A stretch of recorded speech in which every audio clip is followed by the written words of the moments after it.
Welcome, Deep Diver, to the Deep Dive.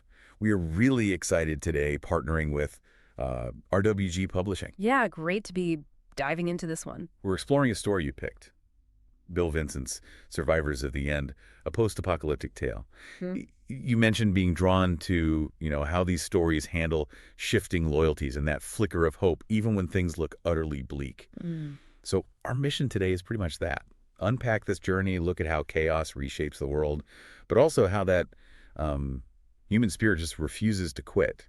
Vincent really challenges our ideas about survival, doesn't he? He really does. It's a fantastic choice because it's not just about the end of the world. It's about digging into how people actually start over, how they find a new beginning when literally everything's gone. Yeah. And what I find fascinating is how the characters, the way they struggle, it forces us to question what resilience even means, what rebuilding actually looks like on the ground. Absolutely. And one of the first things that jumps out is that Vincent doesn't just, drop a bomb. It's slower, creepier almost. It unravels. Exactly. You've got Zara, the protagonist. She's a project manager, busy life. She's stirring her coffee, sees headlines, mysterious illness, economic collapse. Standard stuff, almost. Totally relatable. Her thought is basically, seen it before, disaster of the week news, won't touch me.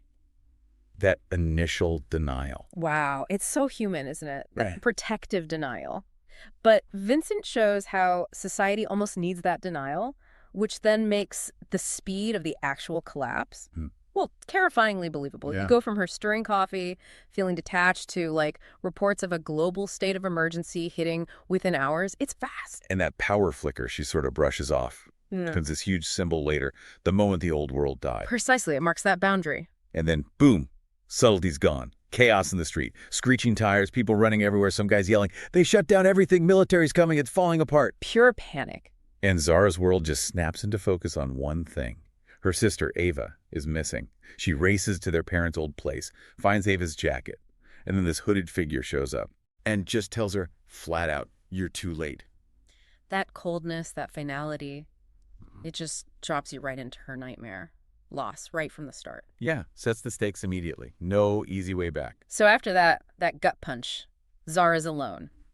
Truly alone in this ruined city. Chapter 2 calls it a graveyard. Skeletons of buildings, this heavy, oppressive silence. It's bleak. But what's really interesting is how that isolation changes her fear. Loneliness, something she probably dreaded before, becomes almost a comfort because, as Vincent writes, trust was the most dangerous currency. That's such a powerful psychological shift. He shows how extreme conditions can just warp your baseline emotions. Safety becomes, well, the absence of immediate threat. It's perverse, almost. And it's not just about her surviving day to day. The book says Zara wasn't just surviving anymore. She was learning what it meant to live in a world that had forgotten how. That's the core of it, right? Adapting, finding a new way to be. Even if it means finding comfort in being totally alone. Exactly. Which makes her first real human contact even more jarring. Yeah, the encounter with Jake. She's scavenging. He shows up. Tattered coat, weathered face, eyes. Just empty. Emotionless. You can already see he's been through it. Totally. And immediately, he pulls this rusted knife. "Keep your distance. I don't know you." Bang. That's the new way things work. Suspicion first. And Jake really spells out why that's the new normal. He gives her the hard truth, doesn't he? He does. Brutally honest. He says, people out here, not the same. Gangs taking what they want, killing who they want. Everyone else is hiding. Everyone's looking out for themselves. It's survival calculation. Right. Vincent uses Jake to answer that question. What happens to us when the rules vanish? Trust isn't just hard, it's potentially lethal. And Zara gets a very stark lesson in that almost immediately. The dead man at the water pump. Oh, yeah. Grim discovery. And the choice she has to make. Finding his water, almost fresh, and taking it. It's another layer of her old self peeling away. The cost of survival laid bare. It's those small, brutal moments that really define the new reality. But then, even in that darkness, something shifts again, doesn't it? With Jake, he reappears. Old library. Another tense moment. She actually tries to attack him with a pocket knife. She's so on edge. Desperation on both sides? Exactly. And they both realize they're just starving, desperate for food. And then Jake, he says it. That vulnerable line, I just don't want to be alone anymore. After all that hardness, yeah, that hits differently. It really does. Feels like the first tiny spark of something else. But what do you think that moment really signifies for their relationship? I think it's huge. It shows that even when every logical instinct screams self-preservation, that fundamental human need for connection, it can still push through. It's not like they suddenly trust each other fully, but it's that shared vulnerability. That becomes the only possible foundation for, well, anything resembling an alliance in this world. It moves beyond just a transaction. So they form this fragile alliance, as Vincent calls it, chapter 3, and it's practical, clear rules. Very cool. No secrets, share what we find, split it equally. But Zara adds her own edge. If you cross me, you'll regret it. No messing around. It's fascinating, isn't it, how trust shifts. It's not assumed anymore, like before. It's negotiated, calculated, based purely on necessity and clearly defined consequences. A survival pact. Pretty much. And it gets tested almost immediately. Right, with Leah, the young girl, maybe 16, they find her trying to pry open a truck. And her first reaction is sheer terror. Yeah, screaming, "You're just like the rest of them." Tells you everything about what she's already seen. Exactly. She's encountered those gangs Jake warned about, the ones who just take. Her fear reinforces how dangerous everything is, how rare safety or even just non-aggression has become. Every stranger is a potential monster. But then Leah offers something unexpected. This rumor. Ah, yes. The potential lifeline. A survivor group, supposedly. Further from the city west. It's a total long shot, she says, but it's a destination, a goal. And that's a huge shift. Suddenly, it's not just about reacting, surviving day by day. It's about moving towards something, actively seeking a future, however uncertain. The journey itself, though, chapter 4. It's brutal. Merciless sun, exhaustion. Leah's struggling, getting frustrated with Jake's pace. Understandably. She asks Zara, what if there's nothing out there? What if it's worse than here? That doubt is palpable. And that's the psychological grind of it all, isn't it? Hope is exhausting. It fights against the fatigue, the fear of the unknown. Vincent captures that tension perfectly, the drive to endure versus the logic that maybe says just give up. So they keep going, and eventually they find another encampment. A grim discovery in some ways. Right, more people, more unknowns. Leads to these uneasy introductions. They form what the book calls a silent pact, just to navigate this new group dynamic. You can feel the wariness. Because every larger group brings that tension, right? Yeah. Your own survival instincts versus the needs or potential threats of the community. It's a minefield, really, foreshadowing what's coming. Okay, so this is probably a good moment before we get into what happens next. Right, because things really escalate here. They really do. We wanted to mention, if you're gripped by this story, the book Survivors of the End, a post-apocalyptic tale by Bill Vincent, is out there. If Zara and Flynn's journey is pulling you in, definitely check it out. We'll put a link to Amazon right in the show notes for you. Worth the read, for sure. Okay, so back to the camp. That uneasy truce, it doesn't last long. Suspicion brews, as the chapter title says. Cracks start showing. Zara picks up on it. Cade hoarding supplies, whispering with Mara. She gets this bad feeling. Daniel dismisses it at first, but then Flynn reluctantly confirms it. They're planning to ditch the group, taking vital stuff with them. And there it is again. That question Vincent keeps poking at. Yeah. Is betrayal inevitable when things get tough? Is it just self-preservation winning out, or is it a failure of the group, of that fragile trust? Yeah. It's like the trust no one lesson learned earlier just gets amplified within the group itself. Scarcity, fear. It really brings out that potential darkness within, as the book puts it. Leads to this awful confrontation. The group just splinters. Cade, Mara, Paul, even Leah. Yeah. They decide to leave. Despite Zara's plea. Yeah, she tries. We have a better chance together than we do apart. Yeah. But it doesn't work. It's heartbreaking, really. This little flicker of community just torn apart by fear and selfishness. Devastating setback. So after that, another betrayal, another loss. Zara and Flynn are on their own again, just pushing forward. Their desolate search eventually leads them somewhere unexpected. A rundown gas station. And a key discovery. A huge one. Zara spots this faint, almost imperceptible outline of a trapdoor.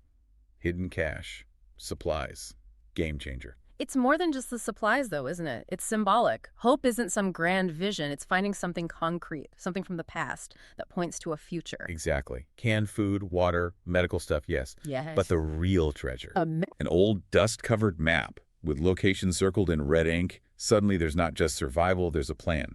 A possible future. That gives them direction again, a purpose beyond just staying alive. Their path then crosses with another group, Lena's group. They're navigating the silent shadows. Another alliance forms, but again, it's fragile, based on necessity. Lena's line sums it up right. We've got bigger enemies than each other. Pragmatism rules. It leads to this dangerous decision, raiding a military depot for supplies. They're running low. Flynn's pushing for it. It's risky, but if we don't do something soon, we're done. And you feel the weight on Zara leading this, especially worrying about young Annika in their group. Every choice is life or death. That's the cost of leadership here.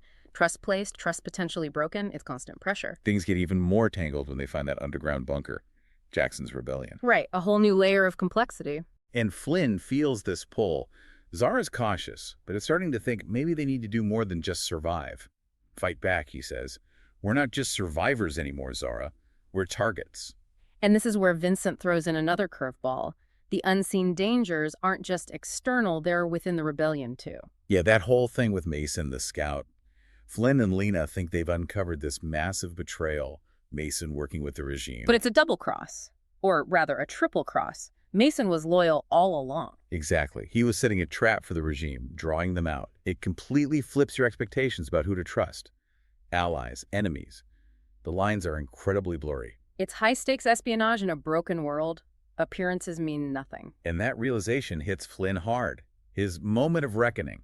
He almost attacked Mason, a loyal rebel. That mistake forces him to really question his judgment, how he reads people in this new world. A very harsh but maybe necessary lesson about the complexities of trust and deception. So after all that, they finally reach what seems like a real safe haven. A fortified settlement. It sounds almost normal. Laughter, tense, a sense of community. A stark contrast, yeah. But there's still that underlying tension. Definitely. Yeah. Marcus, the leader, older, sharp eyes. He lays down strict rules. And Jax, especially, feels that unease. What's the price of this safety? Giving up your freedom. That idyllic image, Vincent, makes sure you question it. Is it too good to be true? It is. The final, brutal twist. Marcus's test of loyalty, it was all a setup, a trap. He betrays them completely. An ambush. Ugh, after everything, that's going to be crushing. It is. It compounds everything Flynn's been through. But weirdly, it also solidifies something in him. It fuels his redemption. Right. It breaks the illusion, but maybe clarifies the real fight. It shows how hard it is to build real community. Even hope itself can be weaponized, used as bait. Leadership in this world is fraught with danger, from within and without. But Flynn doesn't break. He transforms, finds this deeper purpose. He tells Quinn, I'm going to fix it. I'm going to lead us out of here, make Marcus pay. But I can't do that alone. So it's not just revenge. No, it's more. It's about rebuilding, but doing it right this time. His declaration, find Marcus, yes, but then build together. That's his redemption. Yeah. Taking responsibility, not just for his past mistakes, but for forging a real future. It's powerful. A really earned transformation. So Deep Diver, wrapping this up, Survivors of the End. It takes you on one heck of a ride. It shows that even when absolutely everything seems lost, that human spark, resilience, connection, the need to build something, it can still find a way. Even in the bleakest world, that will to live, to connect, to hope, it's incredibly persistent. Yeah, and the book reminds us that redemption isn't some neat apology tour. It's about actively forging a future, often with people you never expected, against overwhelming odds. Right. Vincent really makes you think, what are you willing to fight for when the old world is gone? What kind of future would you try to build? It stays with you. It really does. So here's that final thought for you to chew on. After walking this path with Zara and Flynn, what kind of world would you personally strive to build if everything around you crumbled? Heavy question. Definitely one to ponder. If this deep dive got you thinking, and you want the full, intense story of Zara, Flynn, and their fight for survival and a new start, remember you can grab Survivors of the End, a post-apocalyptic tale by Bill Vincent on Amazon. The link, as always, is right there in our show notes. Go check it out. Thank you for listening to The Deep Dive.